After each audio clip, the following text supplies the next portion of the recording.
Well, thank you very much. Thank you, Ross, for a gracious introduction. Thank you all for coming here to hear me. Thank you to the World Social Marketing Organization for inviting Rebecca and I to join you. Thank you for arranging for the rain. We live in Vancouver, and so it just feels like home for us. It's very nice. Ironically, my son told me on the phone this morning, it's 20 degrees and brilliantly sunny in Vancouver. So we picked the wrong time to leave the city. I also want to thank Rebecca for coming along with me across the ocean and for helping me in and inspiring me in all the work I do. So thank you, love. And speaking of Rebecca, just to do a little bit of marketing here myself, Rebecca and I will be playing music for you. Ross mentioned I'm a jazz musician, and Rebecca is a wonderful jazz singer, singer-songwriter. So we're going to be playing in the foyer, I think, before dinner. So please come in and listen to that. And we're really looking forward to meeting you. Not all of you, I mean, realistically, but spending some time hanging out with you and getting to know some of you. But first things first. Now, I'm not a social marketer. I was kind of intimidated when you had that slide up and it talked about value theory, service thinking, multi-level approaches. I can kind of guess what those things mean, but I don't really have a professional knowledge of them. What I am is a fellow traveler with you on the road to trying to make the world a better place. And so from that perspective, I want to offer you some thoughts with some humility in the hope that they will help you think about what you do. I'm kind of looking at it as a sympathetic outsider. I've delved into the literature, I've looked at what you do, and my remarks are sort of the result of all of that coming together. And I have to admit that when I was first asked to talk to a social marketing conference, I thought that I'd be speaking to a group of commercial marketers about how they use social strategies to help their clients make money. Instead, and thankfully, I'm speaking to a group of social advocates who use marketing as a strategy to help them promote well-being and social good. And I'm really glad it's you and not the other guys, because as far as I'm concerned, what those other guys do, the commercial marketers who use social strategies to try to make money, what they do, and what do? They monitor and exploit social relationships online, they mine data, they breach privacy, they use whatever tactics they can to sell stuff and to cultivate hyper and often unhealthy consumerism. That's not really social at all. In fact, I would say what those social marketers do borders on antisocial, which is really one of the reasons why I wrote my book, Childhood Under Siege, How Big Business Targets Children, because I wanted to reveal just how antisocial marketing can be, especially when it's aimed at children. And I began writing the book about 5 years ago, and the incident that precipitated me to write it that sort of got me off my rear end. I mean, writers tend to exist in this really comfortable inertia of procrastination most of the time, and often it takes something to get them out of that, as I'm sure some of you know.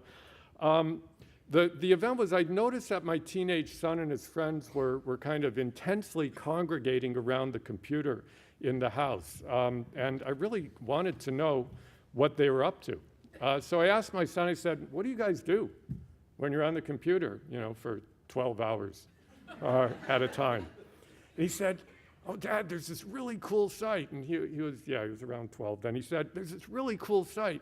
It's called addictinggames.com, which my first thought was, they actually call it that? Addicting Games? But it only got worse from there.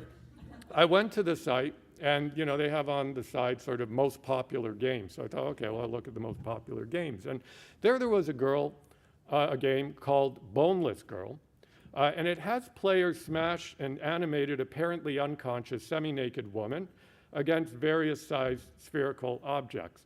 Poke and pull this scantily clad babe all over Bubble Land, the teaser exclaimed. You'll be amazed by the small spaces she can fit through, and throwing her across the screen never gets old. Now, what's important to know is that this game wasn't in some dark, inaccessible corner of the web where kids were likely maybe to stumble upon it or to sneakily find it, but it was at a site that is visited by 10 to 20 million tweens and teens every month. And it wasn't being delivered by some shady internet operator. It was being delivered by arguably the leading children's entertainment company in the world, Nickelodeon. And so I feature Boneless Girl in the book and here because I see it as endemic of a disturbing trend in kids marketing, especially over the last couple of decades, where marketers are becoming increasingly brazen in their efforts to squeeze profit out of kids' natural predilections and natural tendencies. And I interviewed a bunch of kid marketers to write the book. I always think it's good to hear from the people who actually do something.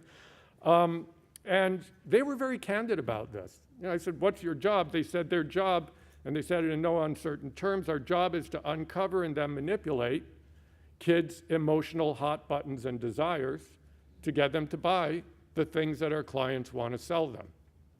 So whether it's marketing kids' natural appetites for sugary and high-fat foods, or their natural fascinations with violence and horror and sex, or their obsessions with what peers think, their forming identities, their insecurities, their desires to appear older than they are, by experimenting with adult vices like alcohol or like tobacco, their tendencies to get obsessively hooked on video and online games and social media. For commercial marketers aiming at children, these tendencies and predilections are not, as they are for the rest of us, reasons to protect children, vulnerabilities that demand we protect children. These are opportunities to be mined for profit. With the aid of calculated strategies, sophisticated techniques, the best psychological science, the latest technologies, and without any regard at all for the well-being of individual children or the social good of childhood. And the evidence is showing harmful effects. Childhood obesity, and this is well known, is dramatically rising. Obesity rates have doubled over the last 30 years for children 6 to 11. They've tripled over that same period for children 12 to 19. Kids today are dangerously consuming alcohol, tobacco, caffeine, as marketers covertly target them and craftily design their campaigns to entice them, to lure them to these products that are not good for them. The psychological science shows that they're thinking more aggressive thoughts, feeling more aggressive feelings, acting in more aggressive ways as they're consuming more and more violent and often misogynist online and video games like Boneless Girl. And that girls especially are suffering from low self-esteem, insecurity, eating disorders, partly a result, according to a meta-data analysis of the American Psych Association, partly as a result of an over-sexualized environment driven by, again, commercial marketing. Even James McNeill, who some of you may have heard of, James McNeill is kind of the leading guru and the first inventor of kid marketing. He was the guy who back in the 1950s realized that targeting kids as a unique audience, especially now that television was online and you could do this, targeting kids would be a very lucrative thing to do. And even he told me, I caught up with him, he's in his mid-70s now, and I interviewed him, and he said, you know, today's marketing is injurious to children and their parents. He said, bad things, and I'm quoting from him, bad things, bad values, bad ideas are sold to kids as fun. Too many children are taking risks, getting fat, becoming unhealthy, not studying enough, not sleeping enough, and in general endangering themselves through overconsumption. We should be worried, McNeill said, and I don't know many people who aren't. And of course, he's right. We should be worried, and we are worried, and we want to know what to do about this, how to protect children and youth from being targeted in these ways and from the ill effects that are caused by it, which is where you, social marketers, come in. The truly social marketers, not the antisocial social marketers who are the ones preying on kids, but you guys. This is where you come in. You have an answer to the question, what should we do? You say that marketing, while admittedly part of the problem, can also be part of the solution. That we can use marketing to address social problems, including the very social problems that marketing contributes to and creates. That, in effect, pro-social marketing can be used to counter the ill effects of antisocial marketing. So what you really do and what you're really saying, and again, I'm saying this to somebody who's not a social marketer, correct me in questions if I'm wrong. Hopefully there won't be enough time for any difficult questions. But what you're really saying is that the master's tools, marketing, can be used to dismantle or at least substantially renovate the master's house. And this is an approach to social change that's certainly familiar to me as a lawyer, because law is, after all, the quintessential master's tool. And we cause lawyers, or progressive lawyers as we're known, we try to use law to advance social justice. And we try to defend against the injustices that law causes. So in a way, law is like marketing. It's a dominant system that can be sort of worked to achieve progressive results, including those against what it does in a regressive way. And of course, it's not just lawyers, but it's really all social advocates, including you, including me, who grapple with the question of when and whether to use the master's tools, whether and when to deploy dominant and authoritative institutions and practices against domination and authority, so as to advance social justice, social good, and well-being. But, and this is an important point, there are many social activists who believe that these kinds of strategies are ill-advised, that it's naive to believe we can use the master's tools to any good effect, and that in fact there's a risk that when we do use the master's tools, we will get co-opted and we will frustrate the very social change that we're trying to achieve. The master's tools will never dismantle the master's house, according to prominent writer and activist Audre Lorde.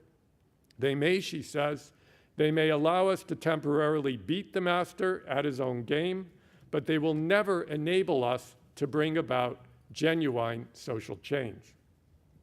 Now, I don't agree with Audre Lorde, and presumably you don't either, or you wouldn't be doing what you're doing. I think we can powerfully pursue genuine social change using the master's tools, whether those tools are marketing, law, legislative, politics, whatever. But the point I do take from people like Lorde and other critics of these kinds of strategies, which have relevance for what you do, the point I do take is that when we do use the master's tools, we need to do so with a lot of thought and some caution. That we can't just pick up the master's tools and start dismantling the house. We need to think carefully and critically about what we're doing and how we're doing it. And that's the message that I believe needs to be heard and heeded by all social advocates in all realms of social advocacy, which of course takes me to the key question, given who you are and what we're doing here and the audience I'm talking to, which is, what do you, as social advocates who use the master's tool of marketing, what exactly do you need to worry about? What do you need to think critically about in relation to how you perceive and pursue your social goals through the master's tool of marketing? Now again, I keep saying this, trying to protect myself, give myself an out. I'm not a social marketer. So I'll share the following thoughts and observations with you with some humility and in the hope that they generate some good discussion. When I look at it as a non-social marketer but a fellow traveler, when I look at it, I see two basic dynamics in marketing that are a challenge for social marketing and that risk limiting and perhaps even co-opting what social marketers do in trying to achieve their social goals. And the first of these I'll call individualization, the typical focus in marketing on individual behavior and the corresponding obfuscation of underlying social processes.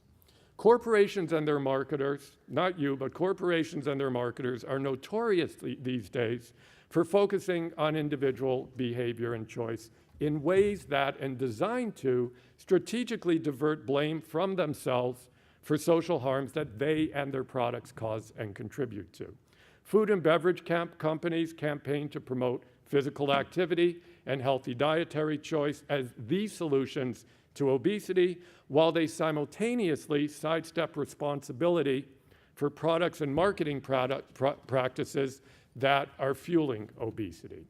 Alcohol companies do much the same when they promote responsible drinking as the solution to alcohol abuse, again implying that the issue is one of individual choice and behavior, while they simultaneously run marketing campaigns and promote irresponsible and underage drinking. My favorite of these is very recent, is Smirnoff's recent launch of its Sours line of vodka drinks. These come in candy flavors, bright colored liquids, and neon colored bottles that glow in the dark under black light. Now, I don't think, I'm venturing to guess, none of these features are really that appealing to anybody over the age of 30 who doesn't attend raves. But they are certainly enticing to teens and tweens. However, no need to worry. The company, probably realizing that it might catch some flack on the underage drinking issue for its candy-colored drinks and candy-flavored drink, the company has promised to, quote, promote social responsibility with the launch of Smirnoff Sours by communicating to consumers about responsible drinking on all social channels, as well as in sampling activities in bars across the country. Sampling activities in bars across the country. Now, I was trying to imagine how this would work. I had some trouble figuring out how you communicate about responsible drinking by giving away free samples of an alcoholic product. But I guess it goes something like this. You're at a bar, and the bartender comes up to you with a shooter of this drink, candy-flavored drink, and says, if you're willing to listen to a lecture about responsible drinking, you can have this shooter for free. Which means, of course, and I think back to my youth and how I would have approached this, which means that if you're willing to listen to that lecture 8 or 9 times, you can get totally hammered for free, which may not be the best incentive for responsible drinking, and then jump in your car and drive home. But anyways, back to the larger point, focusing on individual behavior, whether it's physical fitness in relation to obesity or responsible drinking in relation to underage drinking, this kind of individual focus can be and is strategically used by companies routinely and regularly to mask their own roles in promoting unhealthy kinds and levels of consumption. It's used by companies in defenses, in lawsuits against harms or about harms relating to their activities. It's used by companies in their lobbying efforts against things like soda taxes and restrictions on child marketing. So it is their go-to strategy at the moment. And needless to say, the last thing you want to do as social marketers is to support these kinds of diversionary tactics. But there is, I think, a risk of that happening when social marketing campaigns focus exclusively, without any sort of critical packaging, on trying to change the choices of individuals in terms of their behavior. And there's a further risk that such individualized campaigns will simply fall short of their mark, that they won't be enough to tackle the problems that they target. Karl Marx, and I hope I'm the only speaker at this conference who quotes Karl Marx, but Karl Marx, who, in my view, was really a bit of a social marketer himself. I mean, you know, the Communist Manifesto is a great piece of social marketing. He once said, "We make choices, but not in conditions of our own choosing." And now it's true he hadn't seen neon-colored vodka, and he hadn't tasted a Big Mac, but I think his insights are important here. We make choices, but not in conditions of our own choosing. Helping individuals make better choices about their lives is surely an important goal. But in many areas, following Marx's idea here, in many areas to achieve real and lasting change, I think we need to work on changing the social conditions in which those individuals are making those choices, which is why I very much agree with Dr. Sandra Jones. Is she here? Hi.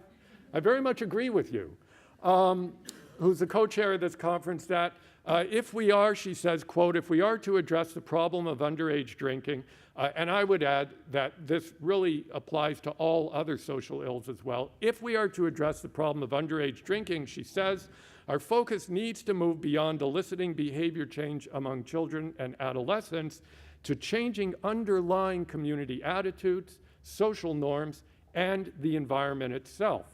In other words, in changing the conditions in which people are making their individual choices. And when she says, including the environment itself, I assume that would include the marketing environment, the mental environment that's being created by commercial marketers.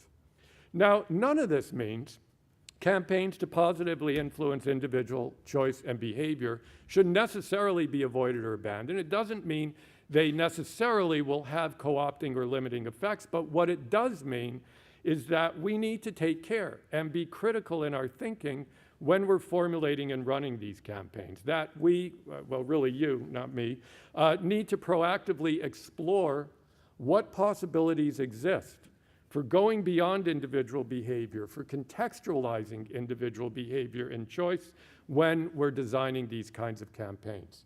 Okay, now, and I'm about 2/3 of the way through, for those of you looking at your watches. I saw you. So I said a few moments ago that there are two dynamics in marketing that need to be addressed by social marketers. The first, individualization, I've just discussed, and I'm done with for now. The second is what I'll call issue shaping, namely the way that social issues are presented by mainstream marketers in ways designed to promote the interests of their typical clients, for-profit companies. Now, as social marketers, you say your stated goal is to promote human well-being and social good, and that's great. I'm all over that. The problem is, though, that most corporations will say they have the same goal. That's their goal, too. That's why they do what they do. Coke is about open happiness and teaching the world to sing. Apple, quote, the power to be your best. DuPont, the miracles of science. And as for beer, we talked about vodka. As for beer, and I'm in Australia, as for beer, be yourself and make it a bud. Now, admittedly, these kinds of patently trivial and transparent lifestyle slogans are unlikely to be confused with the deeper meanings of well-being and social good that drive your work. And in the end, it's not really these kinds of slogan campaigns that I'm concerned about. The real problem, as I see it, is when companies leverage serious social problems and appeal to real, genuine, deep conceptions of well-being and social good, while at the same time subtly tailoring those issues and conceptions of them in ways that are designed primarily to help them sell products and to create favorable images of themselves for consumers and for regulators. When companies do these things, they often end up occupying the same ground that you occupy and targeting the same issues that you target. And what I would say is it's key here to ensure that your messages about those issues stay true to your more publicly minded conceptions of well-being and social good, and that they don't get absorbed or unduly influenced by corporate conceptions that are designed primarily to advance for-profit corporate interests. So let me take an example for you, and I'm going to put two on the table and then I'll be done. The first one is youth mental health, a huge issue that I'm sure some of you are involved with. Over the last few decades, pharmaceutical companies have been promoting the idea through marketing campaigns, sponsorship of research, education, and advocacy. They've been promoting the idea that mental health problems are rife among youth and that treatment, mainly with medicines that they produce, is essential. In 1980, before these campaigns began, it was rare for a child to be medicated for a psychiatric disorder. Today, it's common and unremarkable. Tens of millions of children globally are medicated, some as young as 2 years old. I've even heard stories of infants being prescribed powerful and potentially dangerous cocktails of psychotropic drugs for disorders that didn't even exist 30 years ago, like pediatric bipolar disorder, something that was invented within the last 10 years. A recent report in the Archives of General Psychiatry note that since 1993, the rate of prescribing psychotropic drugs to children has increased 8-fold in the US, prescribing to teens 5-fold, prescribing to adults 2-fold. So there's a uniquely youth dimension to this problem in terms of the numbers. Many, many physicians and medical researchers are deeply concerned. They blame pharmaceutical companies for fueling a dangerous overdiagnosis and overmedication trend. It's not, they say, it's not that drugs shouldn't be prescribed, but because of pharmaceutical industry marketing tactics, they say, drugs are now being prescribed when perhaps they're not needed, or when harmful side effects outweigh benefits, or when children's difficulties are rooted in problems at home, the neighborhood, at school, poor nutrition, learning disorders, or other areas that drugs don't address, and that need to be addressed by other forms of therapy and policy changes and community support. Now, without doubting that youth mental health is a crucial issue and that it's of the utmost importance that stigma around the issue be removed and that youth be encouraged to seek help when they need it, without doubting any of that, there's still a real problem when pharmaceutical companies leveraging this issue for their own purpose fuel overdiagnosis, overmedication to the point where well-being and social good are jeopardized rather than served. All of which is to say that social marketing campaigns around an issue like this, youth mental health, where corporations are so heavily and self-interestedly involved and have substantial interest for these kinds of issues, we really need to think critically about where well-being and social good truly lie, about what we need to do, and maybe more importantly, what we need not to do to achieve well-being and social good around youth mental health. So again, we have to ask, to what extent are companies shaping this issue in ways that are not necessarily going to advance true social good and well-being? Okay, a second issue that many of you work in, environmental sustainability. Especially over the last decade or so, the world's leading companies have all sort of jumped on this bandwagon. They've made major commitments, and arguably it's an important step forward that they're doing this. But again, we have to ask, how do these companies' own self-interests shape the conceptions of sustainability they're committing to? Because as a general rule, company sustainability commitments are only going to go as far as their own business interests tolerate. Corporate social responsibility guru Michael Porter from Harvard, some of you may have heard from him, he describes it this way. He says that the test of companies' social commitments and programs is not whether a cause is worthy, but whether it presents an opportunity to create shared value that is a meaningful benefit for society, but is also valuable to the business. In other words, value to the business has to be an essential part of the equation. That value can be shared with sustainability, it can be pursued through sustainability, but it can never be sacrificed to sustainability. So when conflict exists, when it inevitably does, it's the latter interest, those of the companies, that need to prevail. So Coca-Cola.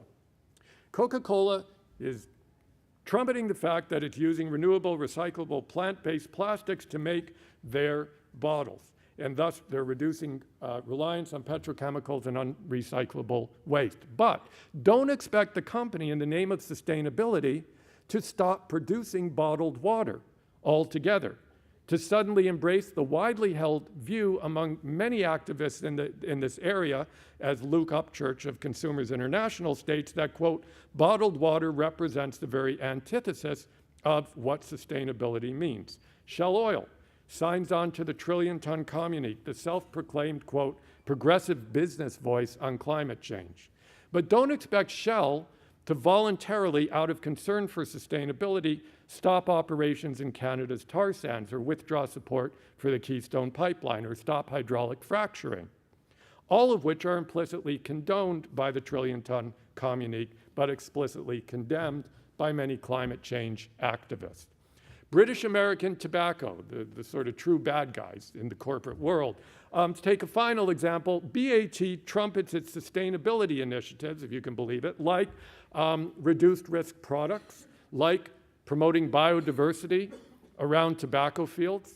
But don't expect the company to significantly voluntarily curb production and marketing of tobacco products or to suddenly support, rather than vociferously oppose, the World Health Organization's Framework Convention on Tobacco Control. The point is, Coke's, Shell's, BAT's, all companies' sustainability commitments are defined and designed primarily to serve, or at least not sacrifice, the company's own business interests, their interests in performance, profit, and growth, which doesn't deny that these are important measures, but it does demand recognition from us that those commitments reflect a particular, a partial, and a quite narrow subset of what sustainability might mean and what sustainability might require if we look at it more ecumenically, more objectively, and more impartially. Walmart. Stacy Mitchell writes about Walmart, and I think this is a great quote, and it's as I say, I'm just about to wrap up. In her book, Big Box Swindles, she says, Walmart is accelerating the cycle of consumption, speeding up how fast products move from factory to shelf to house to landfill. So even if Walmart's sustainability commitments do reduce the resources used to make a t-shirt or a television set, those gains will be more than outstripped by growth in the number of t-shirts and TVs we're consuming. It's one step forward and 3 steps backward. Now, needless to say, your aim as social marketers is to take steps forward, not to stumble backwards. And to do this, I think, again, it's important to think clearly and critically about how and when and with whom you become involved in sustainability advocacy, about whether such advocacy truly advances the social good of sustainability, or whether unwittingly it may contribute to narrowing how we think about sustainability and what we do about sustainability. All right, having said all that, all the other things I've said, let me move on to some concluding thoughts. First, and I really want to emphasize this, despite the sometimes critical thinking that I've shared with you this morning and that I've encouraged that you do, I have no doubt at all that social marketing, on the basis of what I know about it, has great potential, and it excites me, for taking significant strides forward in promoting well-being, social good, and positive social change. By using the persuasive techniques and communications tools your craft and your profession of marketing do, you can and do work in so many different areas, diverse areas, to promote healthier individual behavior and choice, and therefore to promote well-being and social good in countless and significant ways. And importantly, you're also, it seems, beginning to go beyond that individual focus. And so I guess my second concluding thought is do that and do more of it. Because what I've seen in reviewing what you do is that you do go beyond the individualized focus by doing things like disseminating information that's really important for communities to deal with as communities, by cultivating positive community norms and practices and healthy community norms and practices, by publishing misdeeds of companies and governments and the harms they cause, including the various kinds of nefarious marketing practices that they engage in, by challenging and correcting partial and distorted information, by, I guess most importantly, encouraging critical thinking, outrage, action, media literacy, and inspiring and empowering people to become engaged in social issues and to work for real change. These are the things that you can and do achieve, and they're things that we need more of, especially now today when the corporate grip on society is tightening, and when, as Ross alluded to at the beginning, when the social commitments of governments are weakening, not just in this country, but around the world. Now, it may be a challenge, as I've said, to know exactly where, when, and how to intervene with social marketing. But that only really means that social marketing is no different, at least in this way, than every other kind of social advocacy, including the kinds that I'm involved in. If history shows anything, it's that social change is a very complex process with endless combinations and permutations of good intentions, misguided actions, false leads, and real progress. So creating a better world is hard, and it's always uncertain work. The challenges are formidable, but needless to say, it won't happen unless we try. So thank you, and I say this from one social advocate to many others, to all of you. Thank you for trying. Thank you for all the great work that you do in helping make the world a better place. Thank you very much.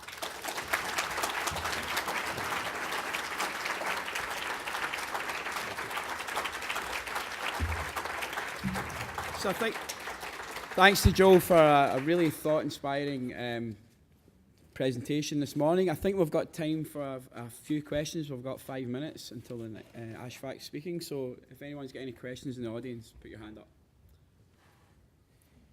A lot of social marketing programs get funded by government, public sector, and get funded by the public sector.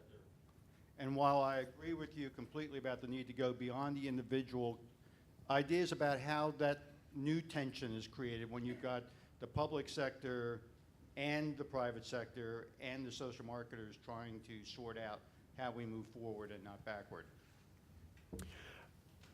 Yeah, a lot of what I do gets funded by the public sector too. And what I've noticed, especially over the last decade or so, is that a lot of the conceptions of social good, of well-being, of public policy that are coming out of the public sector are being shaped often by significant influence by the private sector. And so there's a loop that's happening that suggests that even if the funder is the public sector, I still think we can't assume that the particular profile of social good that the public sector is delivering is necessarily one that we shouldn't think critically about. And that's, I think, part of the story, especially of the last decade, is the highly significant way in which corporate thinking, I'll use the word hegemony for lack of a better word, is overtaking the public sector. And I see it certainly in my own domain of working in a university.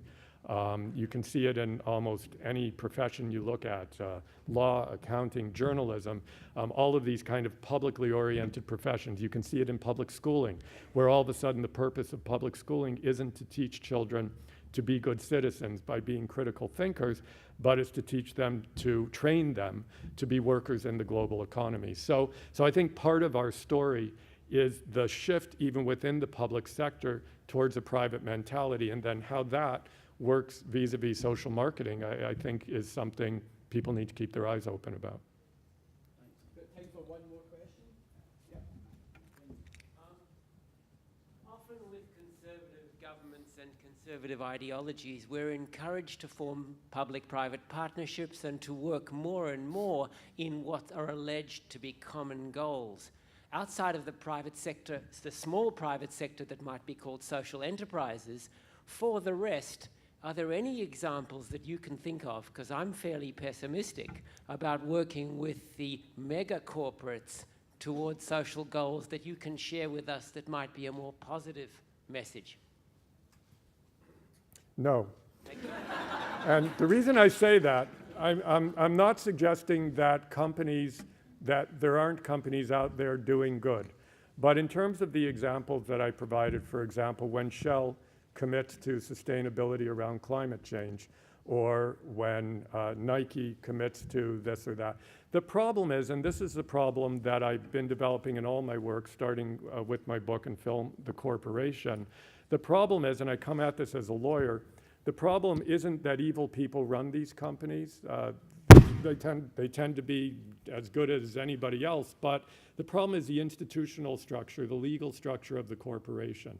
The legal structure of the corporation, large publicly traded corporations, is that the directors and managers have a fiduciary duty to put the interests of the shareholders above all other interests, above social interests, environmental interests, whatever. So it's not that they're bad people making these decisions, it's that they work within a particular institutional framework where the furthest they can go in terms of social good is to say, I think this social good can strategically help our shareholders and our bottom line. And they can't go further than that.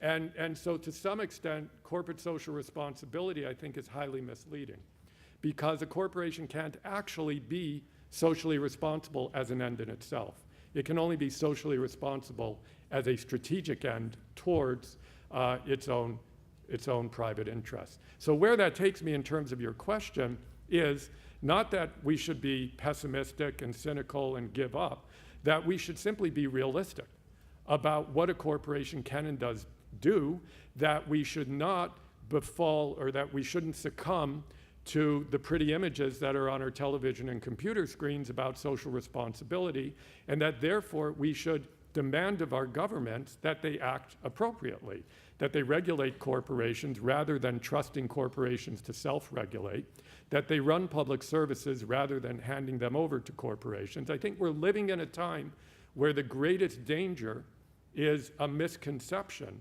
about what corporations are actually capable of, both negatively and positively, an unreality, a kind of behind the looking glass. I'm actually working on a sequel to the corporation book and film to make exactly this point. I feel that I thought I made it, but obviously things only got worse after the film and book, so I figure it's time for another.